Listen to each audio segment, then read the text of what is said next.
Donc c'est ça, le DevOps. La première chose qu'on a, c'est, je pense que vous connaissez tous ce schéma-là. Vous l'avez sûrement déjà tous vu une fois, au moins à l'école.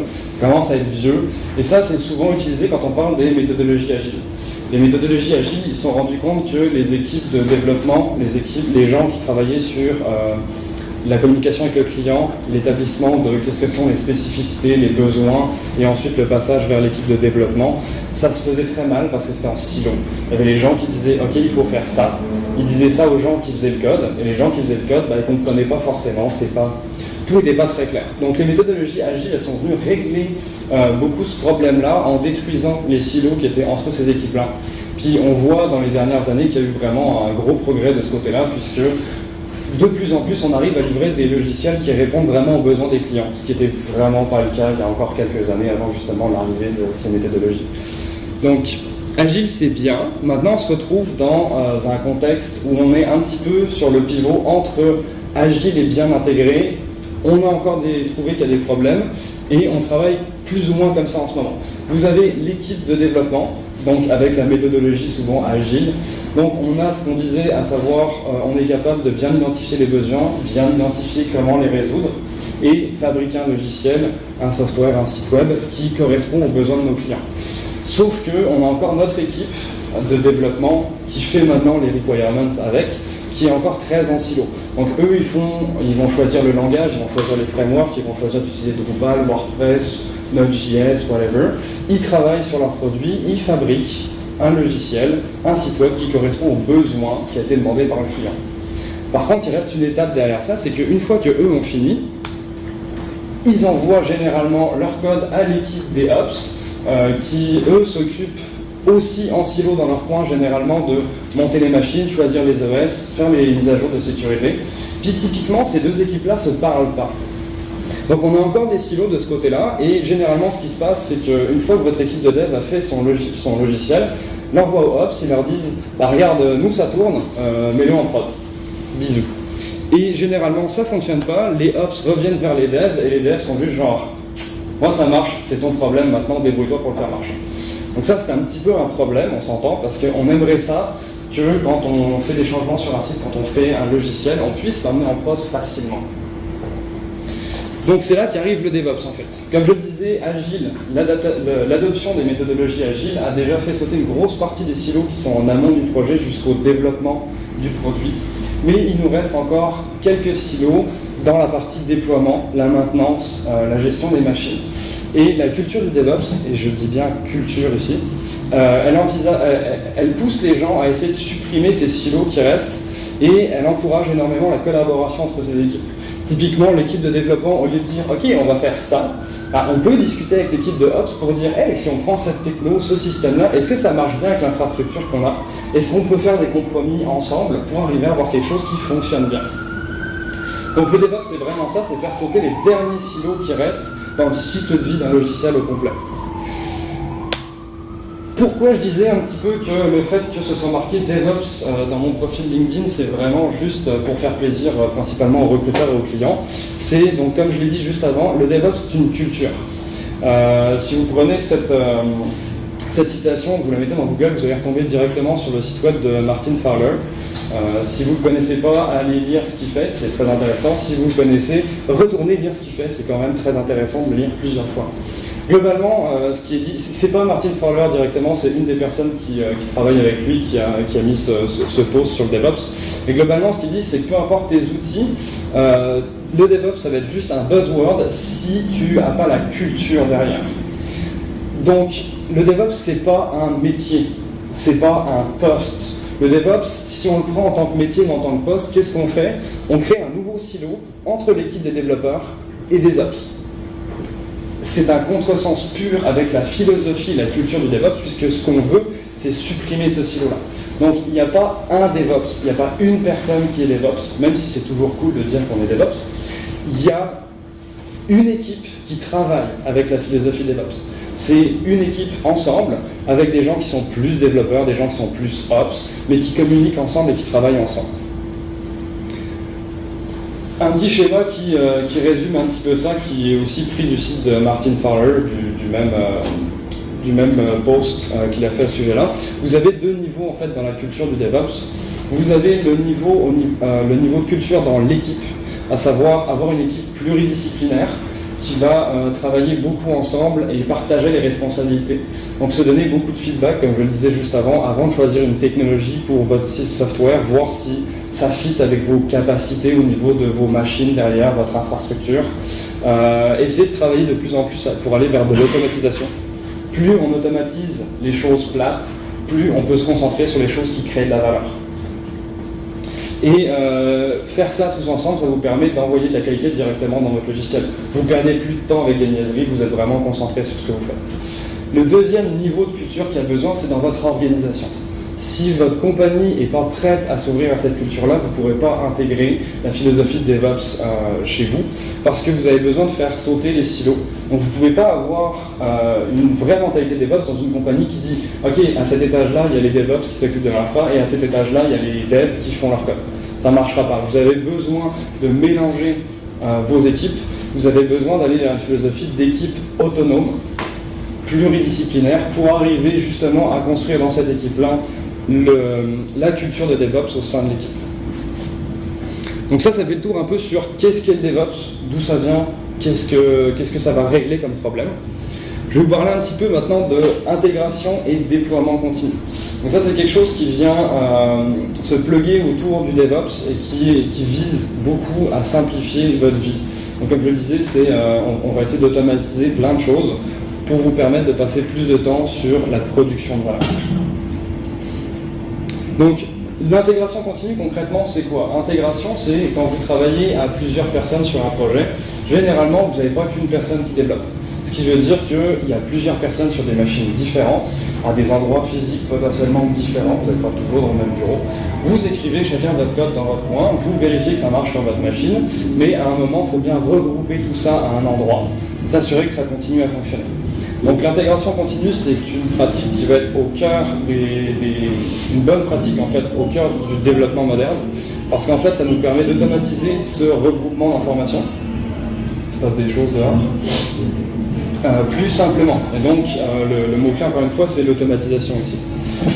En automatisant le regroupement, l'intégration du code de votre équipe, vous réduisez les risques au niveau de l'intégration, parce que vous ne le faites plus manuellement mais automatiquement. Donc vous voyez assez vite s'il y a quelque chose qui ne marche plus.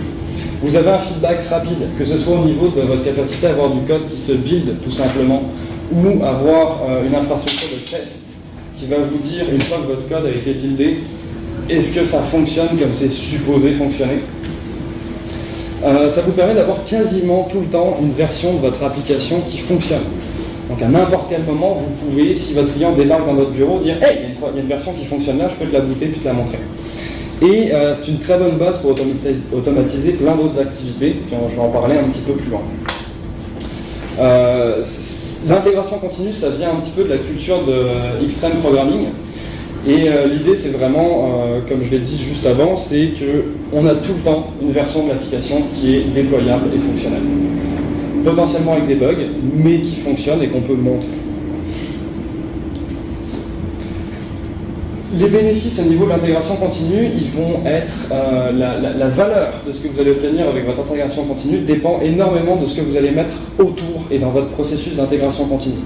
Si vous avez juste une intégration du code et que vous vérifiez que le code build ou compile, c'est déjà bien, mais ça vous apporte peu de valeur. Parce que concrètement, si on est sur un Drupal par exemple, ça ne prend pas longtemps sur votre machine en local de vérifier que le code y compile. Vous le démarrez, si ça ne compile pas, ça ne compile pas.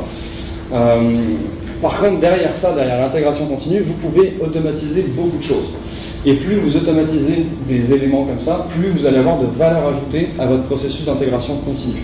Les tests unitaires, ça vous permet, une fois que votre code est intégré, buildé, et vous savez que techniquement ça fonctionne, vous pouvez aller rouler vos tests unitaires sur votre plateforme pour vous assurer que vous avez un code qui fonctionne, mais qui fait ce qu'il est supposé faire. Donc ça suppose que vous avez des bonnes pratiques de mettre des tests unitaires régulièrement et que vous l'avez automatisé. Vos tests d'intégration, c'est la même chose, vous pouvez automatiser votre partie de tests d'intégration, donc là ça vous permet de voir à un haut niveau si votre application fonctionne à peu près correctement. Et aussi, ce qui est vraiment important, c'est des outils de suivi de la qualité du code. Vous avez la possibilité de définir des règles dans votre équipe pour vous assurer d'avoir du code qui est lisible, qui suit certaines règles.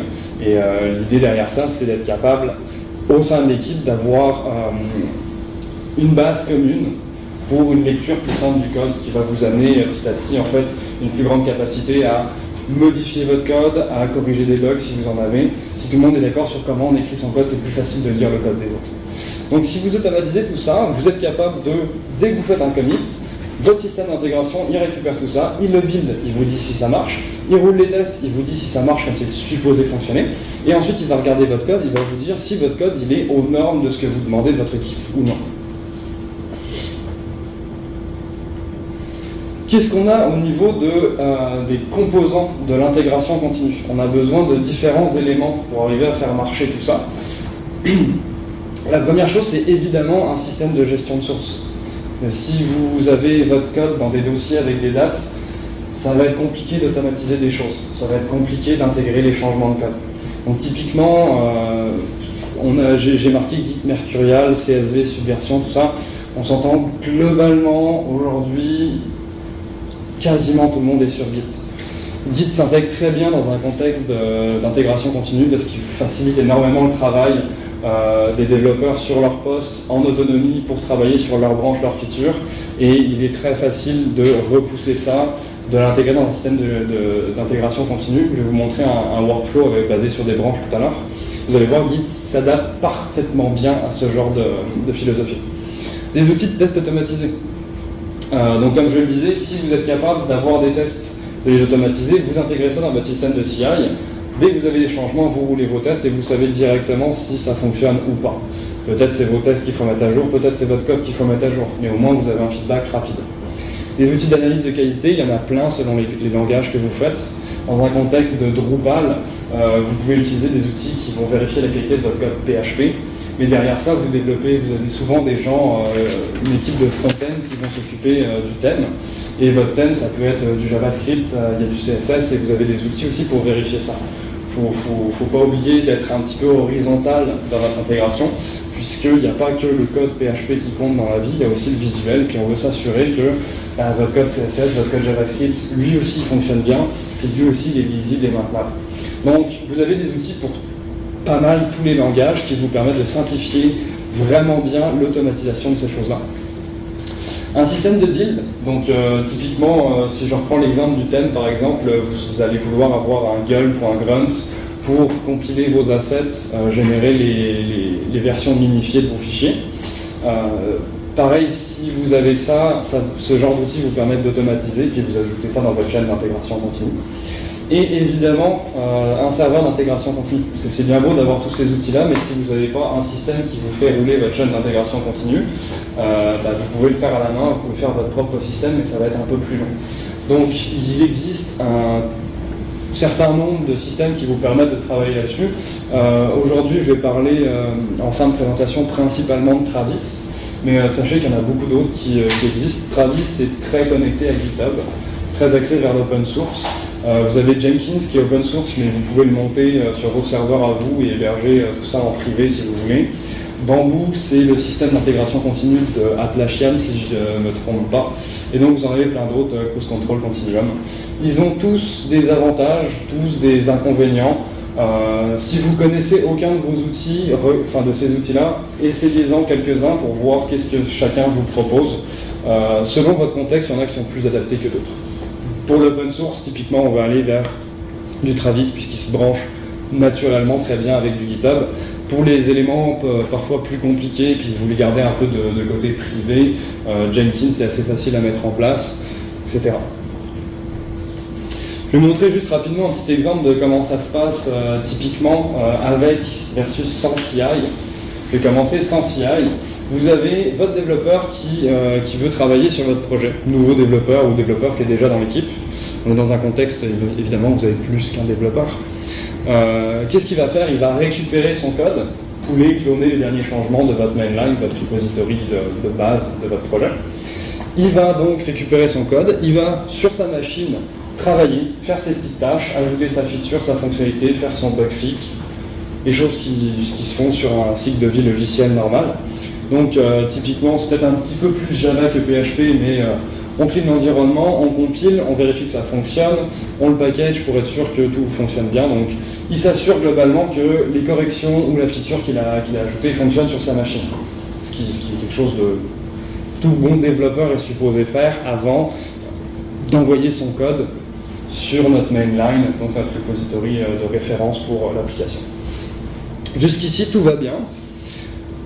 Jusqu'au moment où vous avez votre super collègue qui part en vacances ce soir et que bon, qui est 17h30, il fait ce que j'aime appeler un commit and run.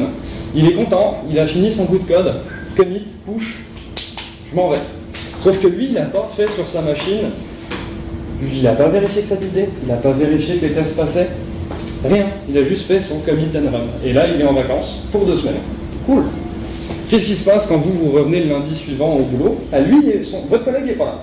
Il a poussé son affaire.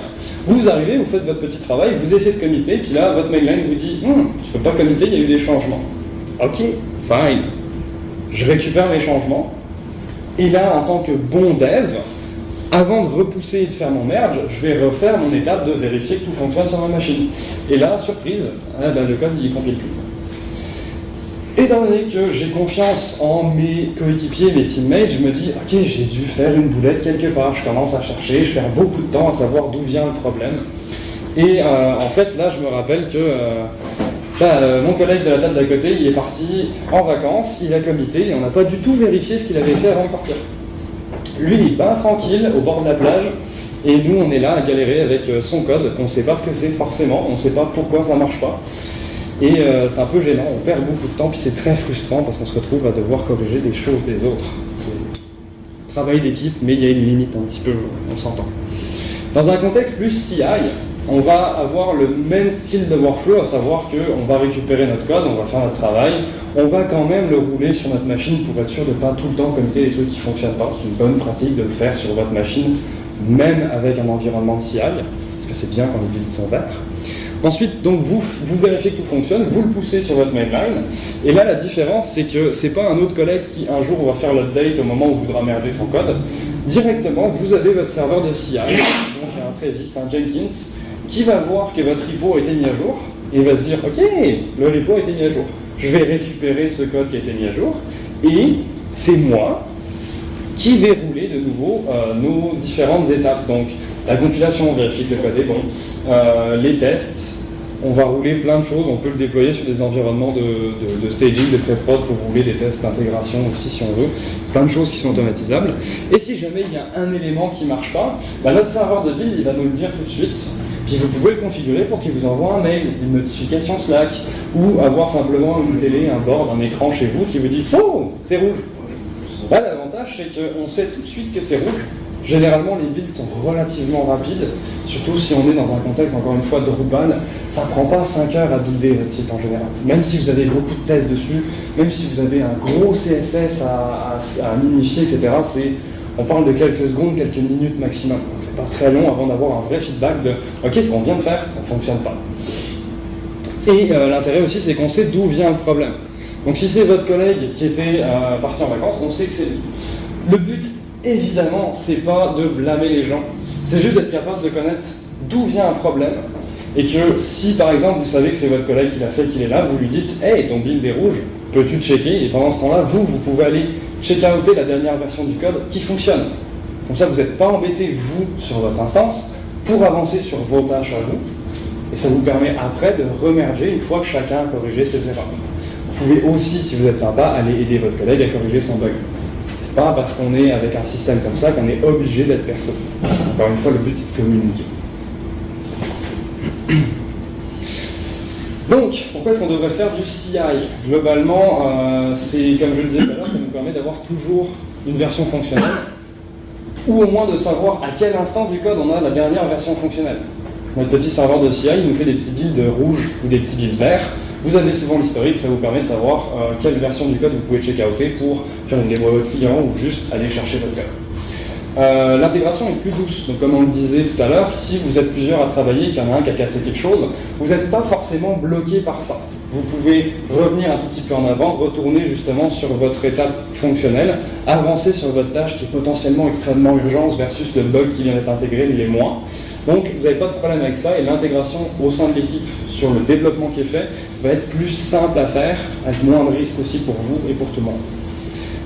Vous pouvez avoir des tests de régression automatiques.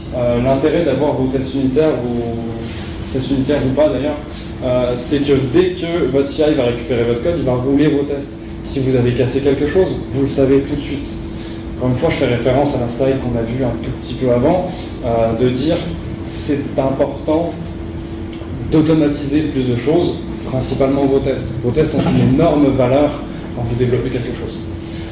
Ça facilite les releases régulières. Oui, savoir et avoir tout le temps une version fonctionnelle de votre code, ça vous aide à aller en prod plus souvent. Vous allez en prod plus souvent, vous avez un feedback plus régulier, vous corrigez plus facilement vos bugs. Vous les voyez plus tôt aussi. Je vais revenir sur cette partie-là un tout petit peu plus tard. Vous avez une meilleure visibilité sur votre projet. Ça avance, vous voyez comment ça avance, vous voyez quels sont les éléments qui vous posent des problèmes et lesquels ne vous en posent pas forcément. Meilleur pour vous, meilleur pour votre client, meilleur pour votre bien-être personnel au sein de l'équipe. Vous n'êtes plus tout le temps en train de vous disputer avec vos collègues, vous savez où vous allez. Et ça encourage le TDD qui est lui-même une bonne pratique encouragée beaucoup par les méthodologies de gestion de projets qu'on voit maintenant. C'est si vous avez des tests automatiques dans votre process, tant qu'à faire, écrivez vos tests, comme ça vous décrivez votre comportement, puis ensuite vous implémentez vos fonctionnalités. Vous n'êtes pas obligé de le faire dans un contexte de CI, mais ça s'y prête vraiment très bien. Et encore une fois, ça va vous permettre, au final, vous, de gagner du temps. Je ne sais pas s'il y a des gens ici qui ont déjà fait du test-driven development, juste comme ça, vite fait, à main levée, quelqu'un a déjà fait? Okay. Au début, c'est difficile. On ne va pas se mentir. La première fois qu'on vous dit « Ok, on va faire du TDD », on perd un peu de temps. Mais en fait, une fois qu'on prend l'habitude, on se rend vite compte qu'on a un vrai gain de temps derrière. Ça nous permet, avant même de nous lancer dans le code, de réfléchir à comment on va faire l'architecture de notre code. Vous réfléchissez plus haut niveau et vous générez une meilleure abstraction dans votre code. Donc c'est ça, le CI va vous pousser, si vous le mettez en place correctement, à faire plein de choses vraiment intéressantes. Et encore une fois, il faut voir ça comme un investissement. C'est sûr qu'au début, ça prend un petit peu de temps de mettre en place ces choses-là. Mais sur un projet long terme, ou si vous avez plusieurs projets à gérer en même temps, vous allez avoir très très vite un énorme gain de temps. Je vous avais promis un petit exemple d'un workflow en CI. En voici un. Là, tout simplement, on a 3 branches. La première branche en haut, imaginez que c'est votre branche sur Git par exemple, c'est votre branche master. Vous avez à chaque étape de commit le petit point qui vous dit en fait votre CI, donc Jenkins, Travis, Bamboo, whatever, il a récupéré votre commit. Il a roulé tout ce qu'il y avait à rouler, donc tout ce que vous lui avez donné à rouler. C'est pas lui qui va inventer les tests non plus, on s'entend. Et si tout est beau, il vous le met en vert ou en bleu. Et vous savez à partir de là que, ok, j'ai une feature à faire, ma task 1, je peux check-outer le code ici, il est bleu, ça fonctionne. Je vais faire mes petits commits, et votre CI va prendre les commits même sur votre branche quand vous les poussez. Il va rouler toutes ces affaires, puis quand vous avez terminé votre branche, vous avez votre bit vert. À ce moment-là, vous savez, c'est vert, ça marche. Si votre couverture de test est suffisante et que vous considérez que tout est beau, vous pouvez aller remerger votre feature dans la mainline. Idéalement, faites ça avec une pull request. La code review, ça ne s'automatise pas encore, malheureusement. Ça reste aussi une excellente pratique de partager non seulement ce que vous faites, mais comment vous le faites, où vous le faites. Ça vous permet aussi, en passant, de partager votre connaissance de « Ok, ça marche, mais si tu utilises tel nouveau truc du langage, c'est plus court, c'est plus facile. Profitez-en. » Et le CI ne va pas avoir d'influence là-dessus. Vous pouvez faire des pull requests en équipe sans ça. Vous pouvez le faire avec aussi. Peu importe, je vous conseille de le faire. Si on va sur le task 2 par exemple, donc notre branche qui est tout en bas, c'est pareil, on va avancer, on part d'un commit fonctionnel, dont on est sûr qu'il fonctionne. On avance tranquillement, et si jamais à un moment on a un de nos commits qui induit une erreur, une faute ou un comportement non voulu, notre système de CI il va nous dire tout de suite, il va nous flaguer notre branche task 2 en disant « Wow, merge pas cette branche-là ». Clairement, il y a un truc qui ne fonctionne pas là-dessus, mais c'est correct, c'est pas grave, ça vous bloque pas, vous savez que c'est là, vous savez que ça ne fonctionne pas, vous avez le temps de le corriger et ça ne vous bloque pas pour faire vos autres tâches. Ça fait le tour pour la partie intégration continue.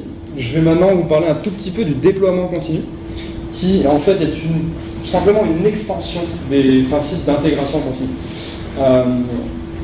Dans le manifesto Agile, ils nous disent que le but d'une équipe de développement, globalement, c'est de transférer le plus de valeur possible à travers le software qu'on développe. Le déploiement continu, en fait, c'est basé sur l'idée du CI qui nous permet d'avoir tout le temps une version fonctionnelle disponible. Et lui, il va pousser un tout petit peu plus loin, c'est elle est fonctionnelle disponible, go en prod. Pourquoi ? Aller en prod souvent, ça vous permet de réduire le risque de votre mise en prod. Si vous faites une mise en prod tous les 6 mois et que vous avez une équipe de 15 développeurs, à chaque fois que vous faites une mise en prod, il y a un paquet d'affaires qui partent. Et qu'est-ce qui se passe si jamais vous avez un bug ? Vous avez 6450 features qui viennent d'être mises en ligne et vous avez 5 bugs. Bon courage pour trouver la source. C'est simple. Moins vous mettez de features à la fois en ligne et plus vous le faites souvent, moins vous avez de chances d'avoir des bugs et plus vous avez de chances de les trouver vite et de savoir les régler vite. Encore une chose, si vous avez tout un système de déploiement automatisé, votre bug il est en prod, ok, fine, vous avez un feedback rapide qui vous dit que votre bug est en prod. Encore une fois, si vous le faites tous les 6 mois et que votre bug vous l'avez introduit le premier jour, ça vous prend 6 mois pour vous en rendre compte. Votre bug est en prod, vous corrigez votre code, vous faites git push. Si vous êtes intégré au complet, votre bug il est fixé tout seul en prod sans que vous ayez rien à faire. Ça vous donne une capacité de réagir très vite. Donc ce schéma-là, il est vraiment important de l'avoir en tête. C'est plus on fait des changements fréquents, plus ces changements sont petits et plus c'est facile d'anticiper les problèmes qui vont aller avec. Ça, c'est un truc que j'aime beaucoup raconter. Ma carrière de développeur est encore relativement courte, je ne suis pas très vieux, mais j'ai eu l'occasion de travailler dans plusieurs compagnies de tailles très différentes. Le plus petit que j'ai fait, on était 2. Il y avait la personne de la compagnie et moi, stagiaire. Et le plus gros que j'ai fait, c'était plusieurs milliers de personnes. Et je parlais de culture tout à l'heure, et la culture, c'est vraiment important dans tout ça, parce que généralement, plus les compagnies sont grosses, plus la culture a du mal à évoluer vers les nouvelles choses. Notre métier, notre milieu évolue extrêmement vite. Plus votre structure est petite, plus c'est facile de suivre ces changements et de les appliquer. Plus votre structure est grosse, plus c'est difficile de les faire. Pas forcément un manque de volonté, mais si vous avez 5000 employés, c'est dur de dire « Ok, demain on fait de l'agile ». Ça peut être compliqué. Et en fait, j'ai une petite histoire par rapport à ça, c'est que pendant que je travaillais dans une grosse compagnie, justement, j'étais allé dans une grosse réunion où on est assis, on parle de plein de choses, on écoute une personne parler de plein de choses. Je me souviens honnêtement même plus de quoi on parlait, tellement c'était totalement pertinent. Je pensais juste à aller prendre mon café et retourner coder un petit peu. Et je suis arrivé, la personne qui parlait est arrivée à sa slide où il parlait des nouvelles mesures de déploiement. Et il avait illustré cette slide-là avec la photo que vous avez à gauche. C'est typiquement ce que vous avez dans les grosses entreprises. Ils font des déploiements très rarement. Je vous rappelle notre petit schéma juste avant. Très rarement, donc, c'est des déploiements qui sont extrêmement compliqués, qui impliquent énormément de changements. Et pour eux, dans leur tête, faire un déploiement, c'est faire décoller une fusée. Puis on s'entend qu'au moment où on vous demande de déployer, si vous pensez à une fusée, prenez-vous 2 chandails parce que vous risquez de transpirer fort au moment où vous allez faire votre déploiement. Puis généralement, c'est ok, on va bloquer une équipe de 4 personnes pendant une journée pour déployer le site web.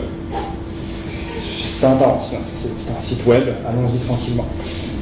Versus en fait l'autre image que j'ai mis de l'autre côté, c'est typiquement là où je travaille en ce moment, on est une plus petite structure, on est une dizaine, et tout est dans Jenkins.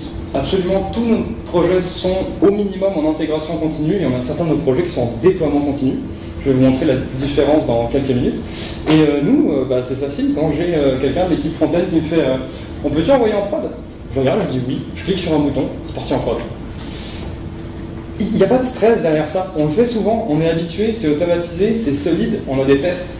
Donc, c'est une question de culture. C'est important de ne pas avoir peur d'aller en prod et de le faire souvent. Plus vous allez avoir peur, plus vous allez avoir de problèmes, plus vous allez avoir de raisons d'avoir peur, moins vous allez en prod souvent. Puis là on le sent, le petit cercle vicieux de on va en prod tous les mois, ah mais ça se passe mal, on va aller en prod tous les 2 mois, ah ça se passe de plus en plus mal, on va aller en prod tous les 6 mois, puis au final on déploie une fois tous les 15 ans et on livre pas du tout ce que les personnes ont besoin en face. versus on livre tout le temps, bah, des fois on se trompe, mais c'est correct, on est capable de corriger très très vite. Une autre chose aussi qui est complètement liée avec le déploiement et l'intégration continue, c'est qu'il faut accepter le fait qu'on va avoir des bugs en production.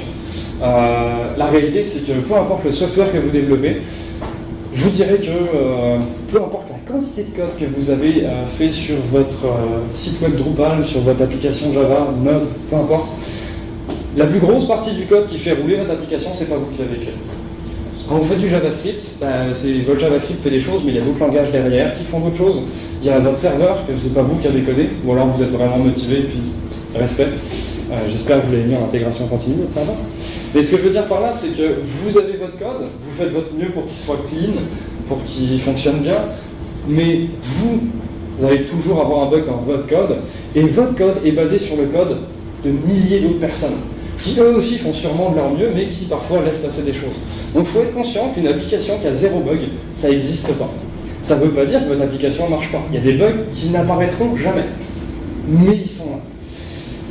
Ce qu'il faut voir aussi, c'est qu'il y a un coût à régler vos bugs.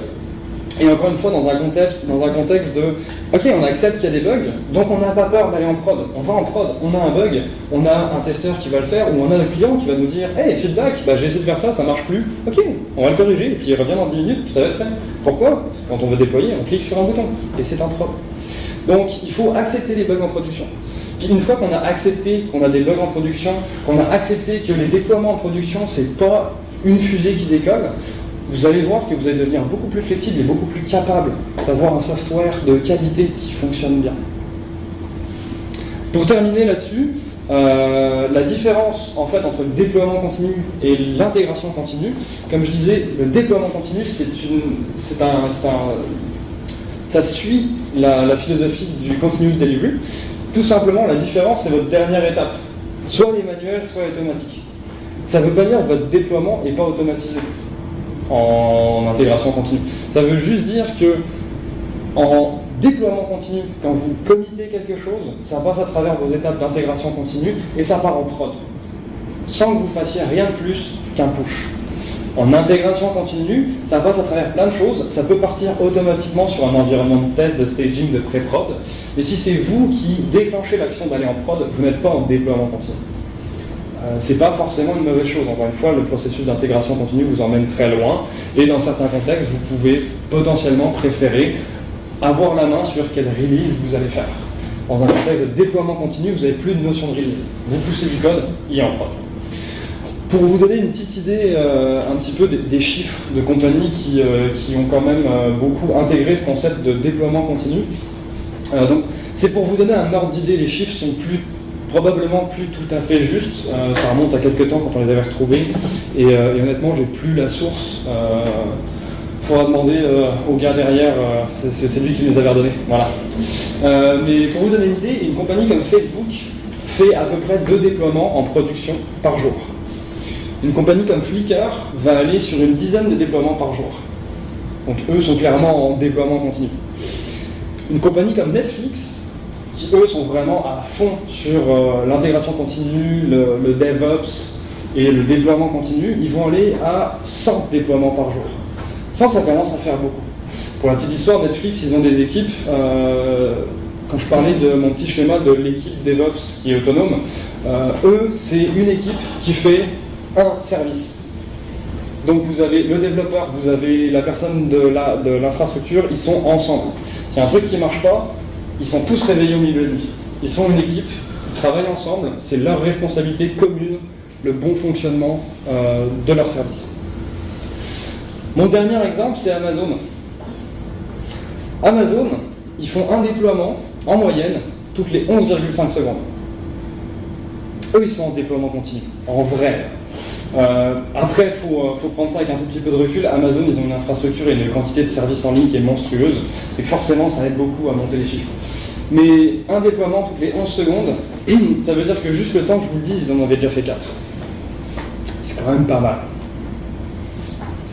Ça fait le tour pour la partie intégration, déploiement continu. Je vais vous parler un petit peu maintenant de Docker, qui est une technologie que je vais utiliser pour ma démonstration qui ne marche pas.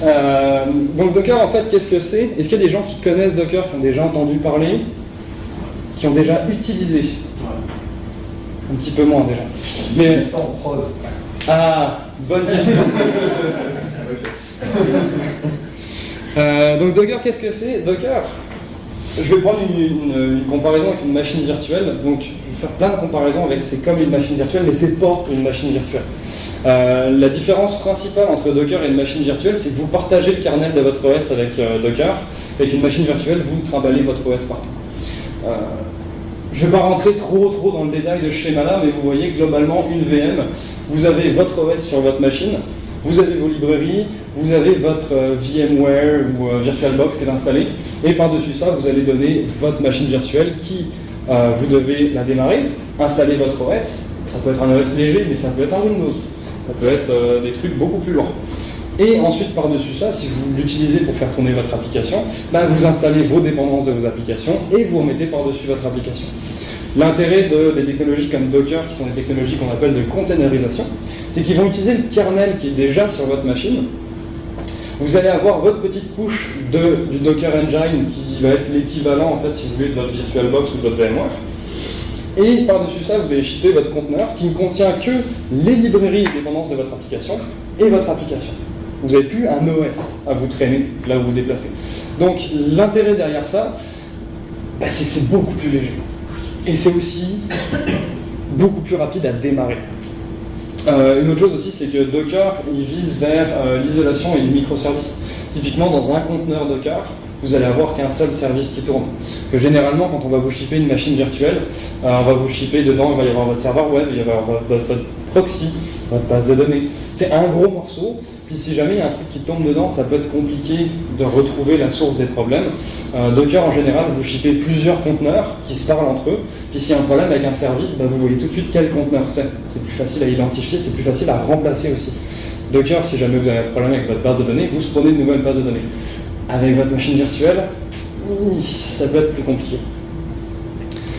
Un exemple rapide de vraiment comment ça marche Docker, c'est un exemple Java, mais ça marche avec tous les autres langages. Typiquement Java, quand vous faites une application web, vous compilez ça et vous avez un WAR, une Web Application Archive. Le problème, c'est quand vous donnez ça à vos gars des apps, vous leur donnez un petit fichier WAR, puis vous leur envoyez une doc de 40 pages avec « Alors, mon fichier WAR, j'ai besoin de telle dépendance sur la machine, telle version de mon serveur, en l'occurrence ici Tomcat, mais je te le donne pas, donc il faut que tu l'installes. Idéalement, moi je l'ai fait tourner sur Windows, mais je sais que ton serveur c'est Linux, donc regarde, débrouille-toi pour que ça marche. » On retombe pas mal sur ce que je disais tout à l'heure, le clash entre Dev et DevOps. Ce qui est sympa avec Java, c'est qu'il nous a quand même permis de packager dans notre application notre serveur. Donc maintenant, on peut envoyer aux gars des ops juste un point jar qui embarque notre application et notre serveur web, ainsi que sa configuration. Donc comme ça, c'est déjà plus simple pour les gars des ops. Par contre, dans un contexte Java, normalement, votre système va marcher aussi bien sur un Windows que sur un Linux, encore que parfois, vous pouvez voir des petites choses qui font que. Reste que, une fois que vous envoyez votre jar, même s'il y a votre serveur, vous avez quand même une petite doc à envoyer, elle est plus légère, mais il y a une doc, parce que vous avez besoin d'une certaine version de Java. Et vous pouvez utiliser des librairies externes qui sont installées sur votre machine. Et quand vous êtes développeur, vous bossez sur plusieurs projets, des fois vos dépendances elles sont déjà installées. Vous commencez un nouveau projet et vous vous rendez même pas compte qu'il y a une dépendance que vous avez besoin, puisque vous l'avez déjà. Et celle-là, elle n'est pas dans la doc. Puis quand le gars des ops il veut installer votre système, ça ne marche pas, puis il ne sait pas pourquoi. Et vous non plus, parce que vous avez complètement oublié que cette dépendance-là, vous l'utilisez. Docker, il vous résout donc ce problème-là. Vous envoyez votre application, votre configuration, votre service web, Nginx, Apache, PHP, FPM, whatever, et vous envoyez vos dépendances système. Donc votre Java, votre version de PHP, elle est embarquée dans le conteneur. Et ce qui est intéressant avec ça, c'est que vous n'avez plus qu'un seul truc à vous promener, c'est votre conteneur. Votre conteneur, il est autonome. Vous le mettez sur la machine que vous voulez. Comme on le voyait tout à l'heure, c'est plus léger qu'une VM, et vous avez juste à le démarrer. Dans un contexte de CI, c'est vraiment bien. Votre CI, il récupère votre code, il fait les tests. Si ça marche, il build votre conteneur. Et vous pouvez l'envoyer directement sur votre machine de staging, test, pré-prod, name it, le démarrer, pouf, rouler des tests automatiques dessus, ou envoyer le lien automatiquement par email à votre gars de QA qui va se connecter puis faire ses petits tests. Vraiment lightweight. Et encore une fois, si ça fonctionne bien, vous pouvez le mettre très rapidement en prod, puisque c'est juste un petit conteneur qui se promène. Il y a un autre intérêt qui est vraiment qui vient avec Docker, en fait, avec la manière dont il fonctionne, c'est les concepts d'image et conteneurs. On peut mettre en parallèle avec des snapshots et des instances. Quand vous construisez votre conteneur Docker, vous mettez votre code dedans, vous mettez vos dépendances dedans, et vous construisez ce qu'on appelle une image. L'image, c'est l'équivalent de votre snapshot de VM. C'est votre service à un instant donné, avec des installations et un état bien particulier. Et ce qui est intéressant avec Docker, c'est qu'avec juste ça, vous pouvez prendre cette image et spawner autant d'instances que vous voulez. Vous n'avez pas besoin de copier plusieurs fois votre VM pour la démarrer plusieurs fois. Vous prenez votre snapshot et vous dites « donne-moi 5 instances ». Docker il fait « ok », il vous fait vos 5 instances. Plus loin encore, et c'est ce que j'ai utilisé dans ma démo qui ne marche pas, c'est que vous pouvez vous baser sur une image qui existe déjà pour construire votre propre image. Donc là, typiquement, vous avez une image de base qui est représentée en gris à l'écran, sur laquelle vous pouvez spawner 2 instances, je dirais vanilla de votre système. Et si vous avez besoin de customiser un petit peu votre snapshot, vous pouvez partir de la snapshot qui existe, créer la vôtre en ajoutant votre config, en modifiant une partie du système, comment il marche, de votre service, peu importe.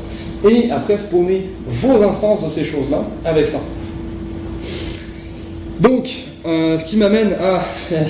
Donc voilà, live démo je vais vous montrer quand même plein de choses, mais il n'y aura pas de joli site web qui s'affiche parce que le site web il marche. Toujours est-il que je vais quand même vous montrer, parce que je vous ai amené plein de choses, et je vais vous montrer comment on applique ça réellement dans un contexte Drupal. C'est pas parce que ça marche pas qu'on ne peut pas le faire, ça marchait. Vous êtes obligé de me croire sur parole, je suis vraiment désolé pour ça. En tout cas, l'idée ce que je voulais vous montrer en fait là, c'est que je serais supposé là ouvrir mon projet, faire un commit sur une feuille de style CSS. Je voulais changer les couleurs du texte. Donc normalement je vous aurais montré, je fais un commit, je push, puis je vous montre des choses et on retourne sur le site après. Le site ne marchant pas, je ne vais même pas m'embêter à aller jusque là-bas. J'ai honte de moi, je suis vraiment désolé, mais je vais quand même vous montrer le reste. Qu'est-ce que j'ai fait? J'ai pris un site Drupal. Je voulais faire un site Drupal, on est quand même dans un contexte Drupal aujourd'hui, et je voulais faire un système qui vous permettrait de pouvoir industrialiser votre création de site Drupal. Je suis parti sur un concept très simple, comme je le disais, je ne suis pas développeur Drupal, et je ne voulais pas passer 14 ans à préparer une démo. J'aurais peut-être dû passer un petit peu plus de temps, ça aurait marché sûrement.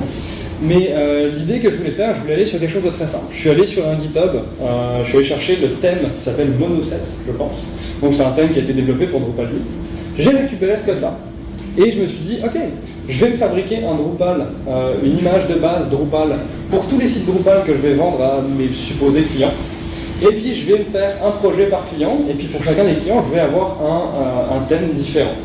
Donc pas de développement custom, je ne suis pas allé jusque dans le PHP. Sachez que c'est tout à fait faisable, je ne suis juste pas rendu jusque là. Donc dans le code que je vais vous montrer, il n'y aura pas de développement custom PHP dans mon Drupal. Qu'est-ce que j'ai fait avec ça? Je suis allé voir la communauté de Docker. Docker a un Docker, ce qu'ils appellent Docker Hub, qui est un repository avec énormément d'images disponibles, faites par toute la communauté. Première chose que j'ai regardé, c'est comment fonctionne Drupal. Drupal, c'est du PHP, ça vous prend un serveur web. Généralement, on utilise un Apache. Apache a plein de drawbacks qu'on connaît, notamment le concept au niveau de la performance, c'est pas grosse folie sur du gros trafic. Je me suis dit, ok, je vais y aller avec un Drupal 8 sur PHP FPM. Ça va nous donner plus de flexibilité. PHP FPM, on a besoin d'avoir un Nginx ou un proxy en avant pour recevoir les requêtes, les donner à PHP FPM qui nous les traite et qui nous les renvoie. Donc j'ai besoin de mon Docker avec PHP FPM, j'ai besoin d'un Nginx, et idéalement, si je veux faire un site web Drupal qui marche à peu près, ça me prend une base de données. Donc qu'est-ce que j'ai fait? Je suis allé sur Docker Hub. Nos amis de Drupal ont déjà une image qui s'appelle Drupal Proxy, je pense. Donc vous pouvez faire Docker Pool, Drupal Proxy, pouf, vous avez votre premier conteneur Nginx qui est déjà configuré pour faire marcher une application Drupal. Premier conteneur, j'ai rien eu à faire. L'autre chose que j'avais besoin, c'était une base de données. Drupal fonctionne par défaut avec du MySQL. Je suis allé chercher sur Docker Hub encore une fois, image MariaDB. Super, les mecs de MariaDB ont fait une image Docker de MariaDB. Elle est déjà légère, elle est déjà optimisée, elle fonctionne très bien, elle est à jour, sécurité, tout est beau, vous n'avez pas besoin de vous en occuper. Docker Pool, MariaDB, boum, j'ai ma base de données. Ensuite, il a fallu que je travaille un tout petit peu pour ma partie Drupal. Drupal, donc, j'ai besoin du code de Drupal et j'ai besoin de PHP FPM pour rouler mon code de Drupal. La bonne nouvelle, c'est que les gars de Docker, ils ont déjà fait une image pour Drupal. Donc je suis parti de cette image-là, je l'ai modifiée un petit peu à mon goût pour avoir mon image de base personnelle, que vous retrouvez en fait publiquement sur mon Docker Hub si jamais vous voulez l'utiliser, dans laquelle j'ai juste ajouté quelques éléments qui me permettent de jouer un peu avec mes thèmes, de démarrer et d'installer Drupal s'il n'est pas installé au startup du conteneur, de ne pas le réinstaller s'il a déjà été installé si je redémarre le conteneur, dans des petites choses, je vais vous montrer juste après. Et il ne me restait plus en fait après qu'à prendre cette image de base et à me baser dessus pour rajouter les thèmes pour chacun de mes clients. Donc j'ai une petite arborescence de j'ai mon Drupal FPM de base et à chaque fois que j'ai un nouveau client, je crée un nouveau repo, pouf pouf pouf, et je vais partir de ça et juste ajouter mon thème dedans. Si vous voulez ajouter du code PHP, vous pouvez aussi, vous allez voir, c'est assez simple. Et évidemment, parce que je ne serais pas là sinon, j'ai fait ça dans un système d'intégration et de déploiement continu. Comment ça fonctionne? Alors, on retrouve notre petit développeur qui fait son petit code, ça peut être notre front-end avec, il nous fait notre thème CSS, HTML, JS, tout ça. Il prend son code, il le commit, il le pousse sur GitHub. GitHub est branché sur Travis CI, qui est donc un outil d'intégration continue. À chaque fois qu'un commit est envoyé sur GitHub sur mon repo, j'ai dit à Travis, ok, récupère le code, build. Dans ma démo, j'ai pas de test, mais idéalement, vous mettez des tests. Quand j'ai couvert assez bien le sujet derrière, des tests, qualité de code, etc. Et donc, si ça build, c'est cool. Travis, s'il te plaît, construis-moi mon image Docker du site Drupal de mon client avec le thème. Donc Travis, une fois qu'il a vérifié que mon code fonctionne, il va me builder mon conteneur, il va envoyer mon image, il va envoyer cette image sur mon repository Docker Hub qu'on voit à gauche avec le petit label. Il va le rendre disponible publiquement. Une fois que ce build est terminé, j'ai configuré Travis pour lui dire « Ok, le build a fonctionné, le conteneur a été construit, le conteneur a bien été poussé publiquement sur Docker Hub, appelle mon hébergeur, puis dis-lui qu'il y a un truc à jour et qu'il faut se mettre à jour. » À ce moment-là, Travis se connecte sur ma machine de prod je dis prod parce que dans mon exemple, j'ai pas plus d'infrastructure, j'ai monté une droplet à $5 sur DigitalOcean pour pousser un peu le site dessus. Donc Travis se connecte via un outil Docker qui s'appelle Docker Machine, dit à notre serveur, ok, tu as des choses à mettre à jour, fais-le. Notre serveur se connecte sur Docker Hub, récupère les dernières versions de mes images, restart, met à jour mes conteneurs s'il y a besoin, et on se retrouve avec le commit qui vient d'être poussé, qui est disponible en ligne directement. Évidemment, s'il y a un problème à un moment dans ce flow-là, ça s'arrête et c'est pas déployé en prod. La bonne nouvelle avec ça, c'est qu'en utilisant en fait Docker, on arrive à avoir en fait littéralement quasiment pas de downtime au moment où on fait la mise à jour. Peu importe la taille de la nouvelle image que vous allez récupérer, Docker ne va pas stopper vos conteneurs tant qu'il n'a pas récupéré la nouvelle image. Donc vous tombez avec un downtime qui est autour de quelques secondes, qui pour un visiteur sur votre site en fait que c'est transparent. Au pire, il clique sur un lien, il change de page au moment où vous redémarrez votre conteneur, ça va tourner dans le beurre, puis le temps que ça redémarre, hop, le site va arriver. Donc on a vraiment quelque chose qui nous permet d'avoir quelque chose de transparent au niveau de l'utilisateur, il ne va même pas voir que vous êtes allé en prod. Donc je vais vous montrer un petit peu comment, à quoi ça ressemble tout ça quand même. Je vais juste retrouver mon code et vous le mettre devant l'écran. Il est là. Hop.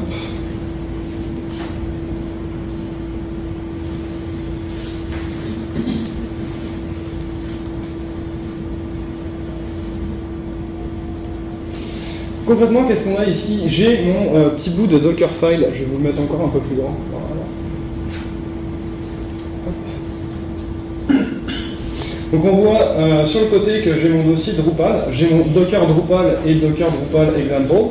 Mon Docker Drupal, c'est donc l'image de base Drupal que je me suis construit, comme je vous le disais. Ce qu'on voit là, c'est le Dockerfile. Vous voyez que la première instruction, c'est from Drupal 8 FPM Alpine. Qu'est-ce que ça veut dire? C'est que j'ai pas envie de faire toute l'install moi-même. Il y a les gars de Drupal qui l'ont déjà fait. En l'occurrence, là, c'est Docker, pas Drupal. Ils ont déjà fait ça. Donc moi, je me base là-dessus. Et qu'est-ce que je fais? Je récupère leur image. Puis je vais juste installer 2-3 éléments en plus dont moi, j'ai besoin que eux n'avaient pas bundlé dans leur image. Typiquement, Drush et Composer. J'ai envie de pouvoir rouler quelques commandes. Au moins un Drush Clear Cache quand je redémarre le conteneur, par exemple. Je lui dis, ok, quand le conteneur démarre, je veux que ce soit roulé en tant que www.data. Et je vais copier un petit bout de script entry point que je vais vous montrer juste après. C'est un script bash qui me permet de gérer qu'est-ce qui se passe au moment où je démarre mon conteneur. Donc il n'y a rien vraiment de très méchant autour de ça.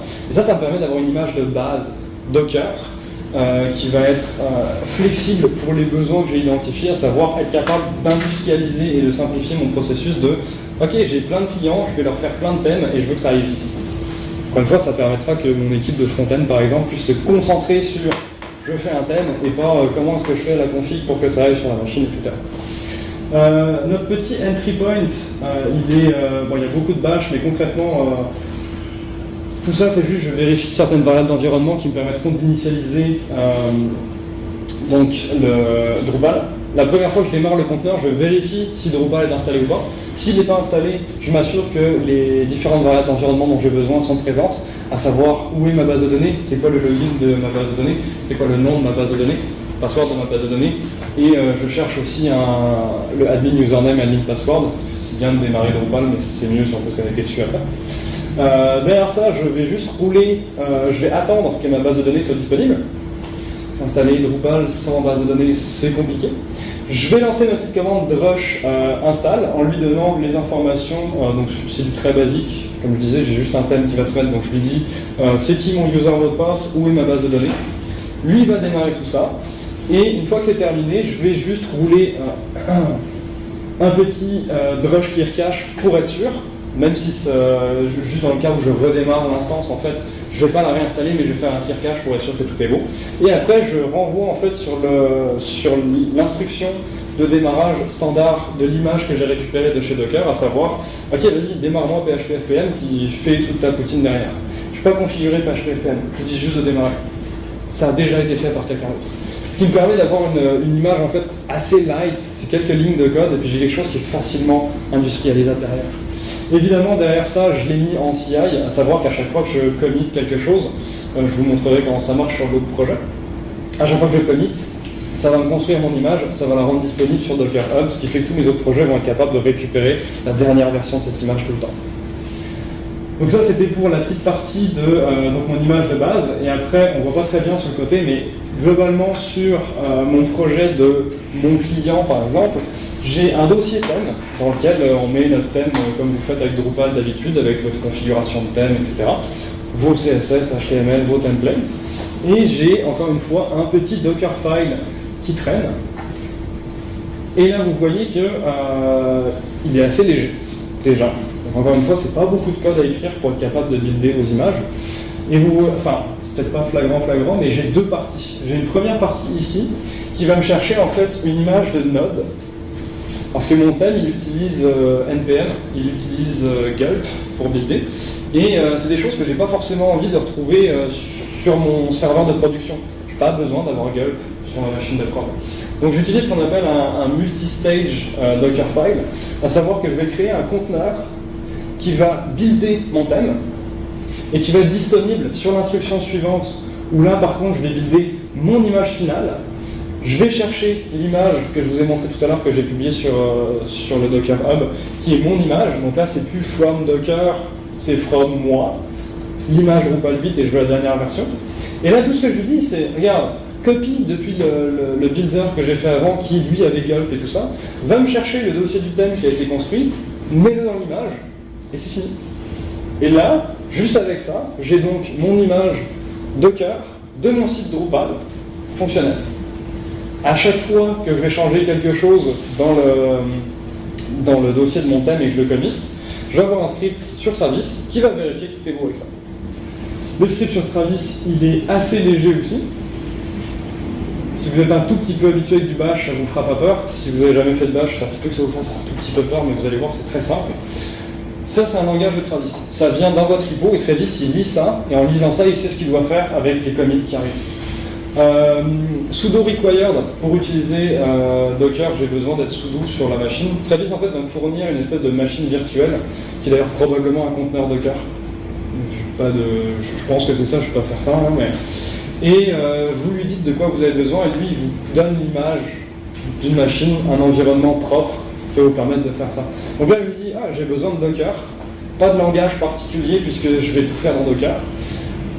Première ligne du script, donc ligne 9, Docker build, je lui dis, ok, je veux que tu me buildes l'image que j'ai dans mon repo, tel que c'est marqué dans le Dockerfile, donc le Dockerfile qui récupère le thème, qui le build et qui le bundle dans une image. Je veux que tu l'appelles Grégoire Weber Drupal Example, je veux que tu le tagues comme étant le latest image, c'est la dernière. Donc il va faire ça. Ensuite, il va vérifier si je suis sur la branche master, je ne veux pas déployer si je suis sur une branche qui n'est pas master.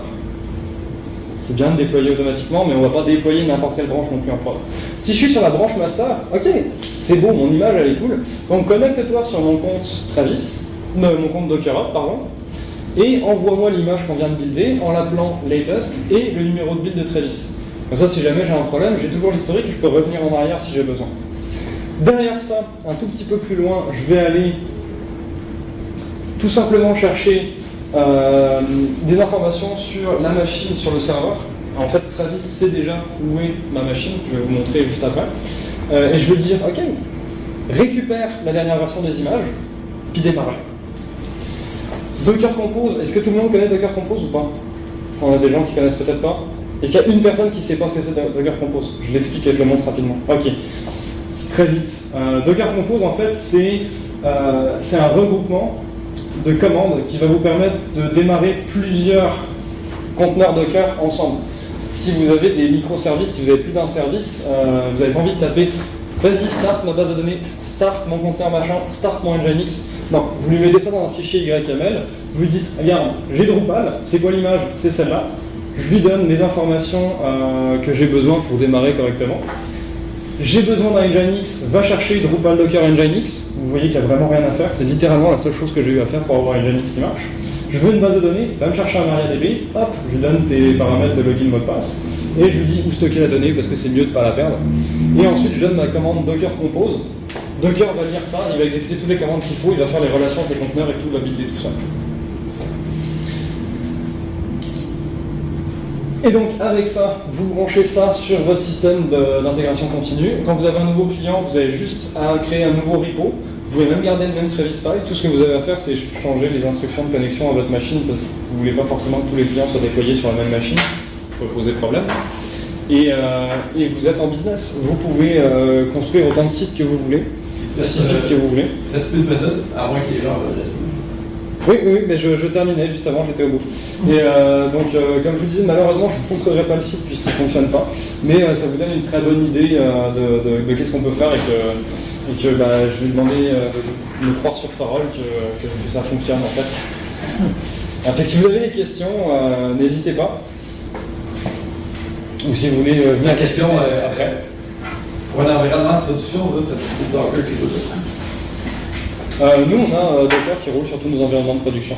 Depuis 3-4 ans. Donc, c'est pas nouveau.